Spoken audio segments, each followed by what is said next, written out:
Okay, students, welcome to your English class. Good afternoon. And for that, you have to open your My English book Standard 8. Okay, so we have completed our first chapter. We have done this English workshop. We have done the question answers.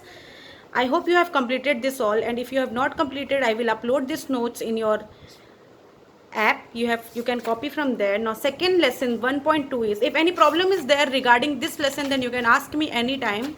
So second lesson, Androcles and the Lion. So before we go through the lesson, I think we have to do some warming up exercise. इस lesson को, इस story को पढ़ने से पहले कुछ warming up exercise कर लिया जाए. तो इसमें क्या है, let's find out. Okay, have you, first is chit chat. So अगर आप इसको लिखोगे, वैसे तो ये ऐसे ही है, ओरल एक्टिविटी है, आप क्लास में डिस्कस कर सकते हो, पर अगर आप इसको लिखोगे तो इससे आपकी इंग्लिश स्ट्रांग होगी. आप इंग्लिश में लिखोगे तो अच्छा रहेगा. तो आप इसको लिख लो, ये आपका आज का होमवर्क होगा. So have you ever helped anyone, why? क्या आपने कभी किसी की मदद की है किसी भी तरीके से? किसी को पेन दिया या किसी भी छोटी से छोटी मदद या बड़े से बड़ी मदद, क्या आपने कभी किया है? और किया है तो क्यों किया है? Second question, how did you help him और हर? आपने जिसको भी हेल्प किया है वो कैसे किया है, क्या कर रहा है, उसके लिए ऐसा क्या किया है जो आपको ऐसा लगता है कि मैंने उसकी हेल्प की है. Third question, has anyone ever helped you in your need? क्या कभी आपके किसी ने मदद की है जब आपको जरूरत पड़ी है? अगर की है तो आपको उसको लिखना है अपने ओन लैंग्वेज में. How did you feel at that time? जब उसने आपकी मदद की तो आपको कैसा लगा, उस टाइम पर आपने कैसा फील किया? How did you show your gratitude to him और हर? ग्रेटिट्यूड का मतलब होता है थैंकफुल. आपने उसको कैसे शुक्रिया अदा किया, कैसे उसको अपना ग्रेटिट्यूड, आपने ये उसको कैसे दिखाया, आभार कैसे दिखाया, आपने उसको कैसे शो किया कि आप बहुत थैंकफुल हो. ओके, तो ये आपका आज का होमवर्क है, इसको आप कर लेना क्योंकि ये आपके लाइफ से रिलेटेड है और ये आप ही कर सकते हो.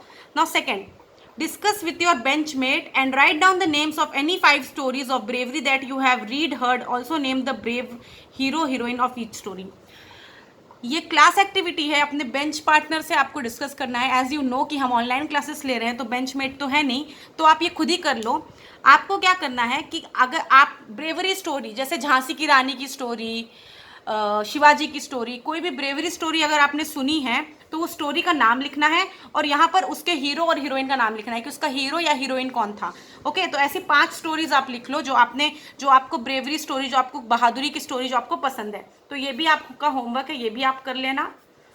Now complete the facts about lion choosing from the alternatives. Now lion के बारे में कुछ भी फैक्ट्स हैं, फैक्ट्स मीन्स होता है ट्रुथ, मतलब लॉयन के बारे में जो भी सच है उसे कंप्लीट करना है इस बॉक्स में से चूज करके. जैसे कि मैं आपको 1-2 बता देती हूँ.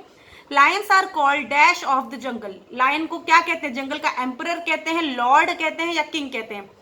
लॉयन को किंग कहते हैं, तो हमने किंग चूज किया.